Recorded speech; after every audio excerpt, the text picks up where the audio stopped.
Today is May 17th, 2022. This is the Bluff Town Council second public hearing for the Community Development Block Grant. Roll call. Linda Sosa. Luann Hook. Graham Murray. Ann Lepinen. Jim Sayers is excused. This is a public hearing to discuss the project that was determined to be applied for in the Community Development Block Grant Small Cities Program in program year 2022. The project is Bluff Community Center ADA, American with Disabilities Act. The number is 193469. We can accept public comment on the project scope, implementation, and the effects on residents. So what I'll do is just briefly outline what we've applied for. This is the second stage of the application, which we have to have the application in by May 31st, 2022. So the plan is to take the ARPA money, the American Rescue Plan money, and we applied for a matching grant. So we received a matching grant, and then looked at the community center with the idea that you cannot remodel government offices, but you can create public space. So the plan would be to do work to make the back office area ADA compliant, like redo the bathrooms, the drinking fountain, get everything as ADA compliant as possible inside. Put additional parking, because the handicap parking here actually is used by the senior center. So we would put it out to the west, so toward 3rd, and create a ramp to get handicapped folks from their vehicle or for the parking area into the building. And then some remodel of the interior offices to make sure that they also are ADA compliant. The idea behind this is to have this building compliant to be able to use it as soon as we move over to the Old Bluff Elementary School, the CCC. So there would be a food pantry use, a permanent food pantry use in the really big file or the chair and table storage area. And that also has a sink that has to be dealt with. And so then that area would become a permanent food pantry, and the other rooms would become rooms that could be used for public service, which will require some brainstorming, but there's certainly use for them. So that's what we've applied for. We had an estimate from an architect for the engineering architectural work that was factored into that application, and we had Sam Weldon evaluate the work that Mitch McComb had said we needed. And so we had kind of a combination of Mitch McComb's estimate from a year or two ago, and then we tacked onto that Sam's. So I still have additional work to do on the application, but this is the community's opportunity to weigh in and ask questions. And then assuming there's no strong objection from someone that makes sense, then I'll go ahead and try to get the application in by the 31st. So I'm going to open this up first for questions from the council and then public comment. So anyone from the council have a question or a comment?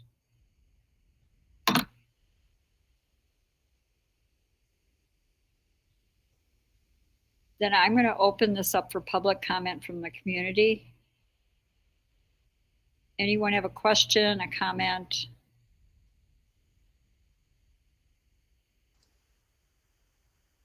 And if anyone wants the detailed scope of work, I can certainly give it to you if you just let me know or let Linda know. I'll get it out.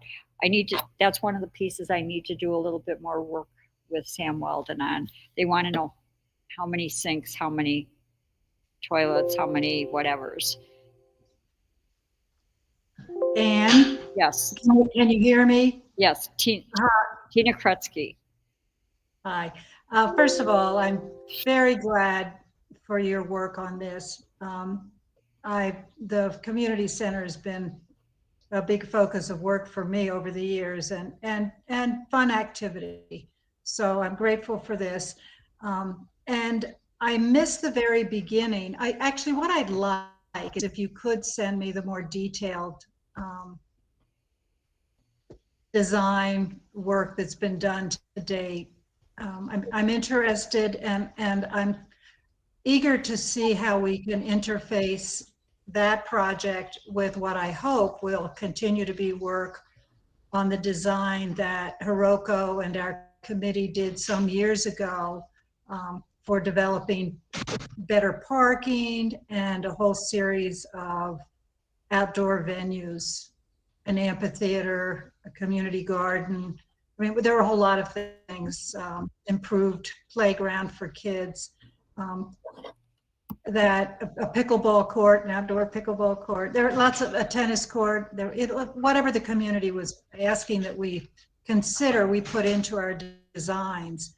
And I know they'll have to be reconsidered because this has been some years. I don't understand. Oh, Ned's asking me about table and chairs storage, and I came in a little late, and you may have already addressed this, Anne. I don't know.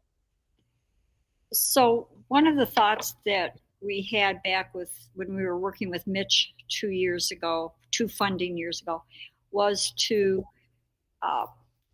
store the tables and chairs kind of in the same area that we have that shed, and put like a cement walkway to it where they could be stored and just rolled out. Now with the purchase of the CCC, until we get the design review committee's recommendations on how that common space is going to be used, the chairs and the storage are kind of in flux.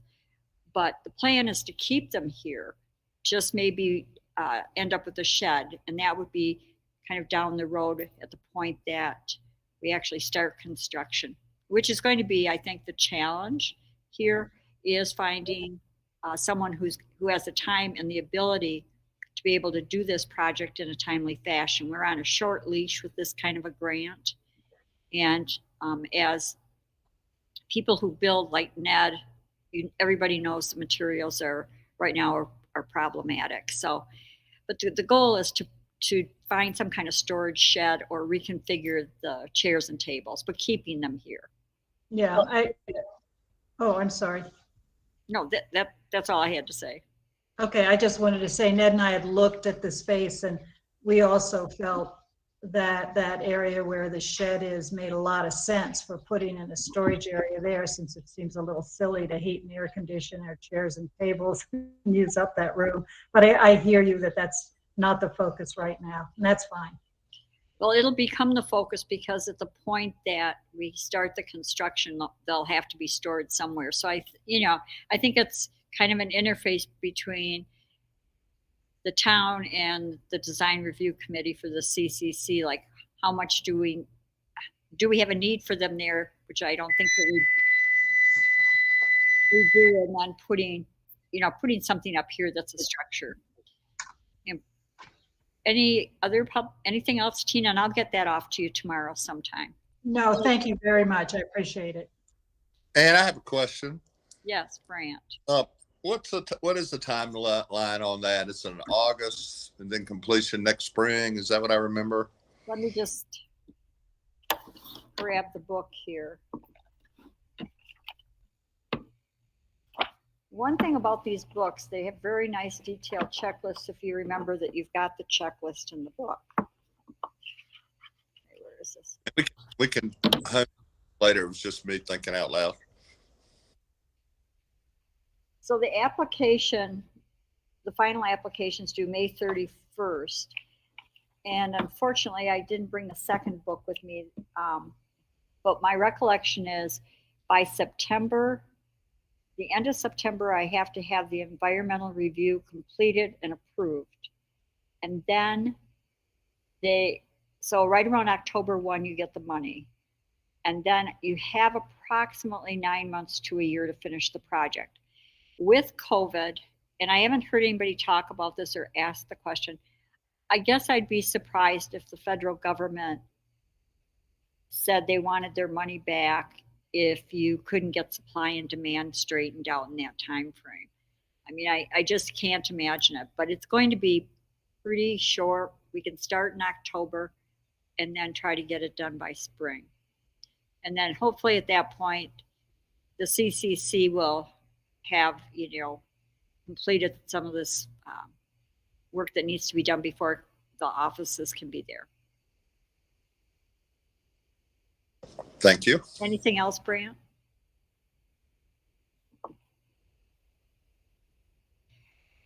Anybody else?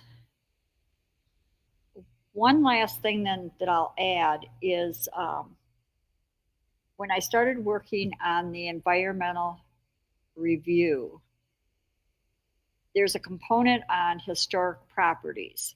So if the building or the land that you're using sits in, is a historically designated building, then you have to go through SHPO and do a lot more hoops. Well, it also applies if your building is 50 years or older, even if it's not on the National Registry.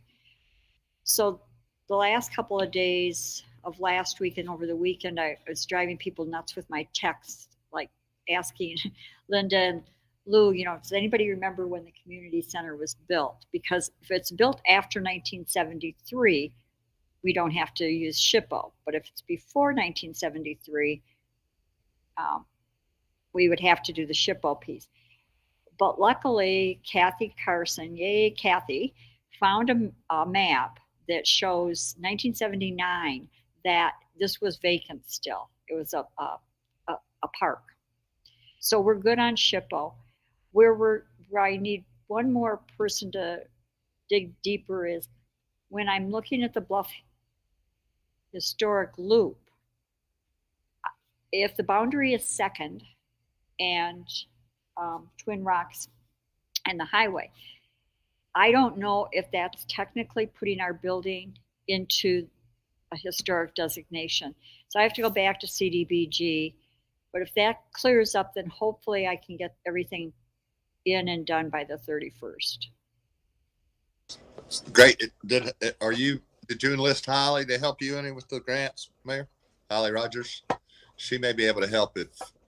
I don't think that, because it's such a unique grant with HUD, I think I'm okay here with the couple of people who've done HUD before. And it's really getting this environmental review done and then getting a tighter estimate from Sam Weldon on cost. All righty. Thank you, though. I'll keep that in mind. Thank you for the work. Anyone else have a public comment or question? Because if not, then what we can do is adjourn this hearing and come back in at 6 o'clock for the regular council meeting. Motion to adjourn. Lou seconded. It's 5:47. All in favor say aye. Aye. Aye. Linda? Aye. So Thank- unanimous, and I'm turning off before I turn off the recorder, we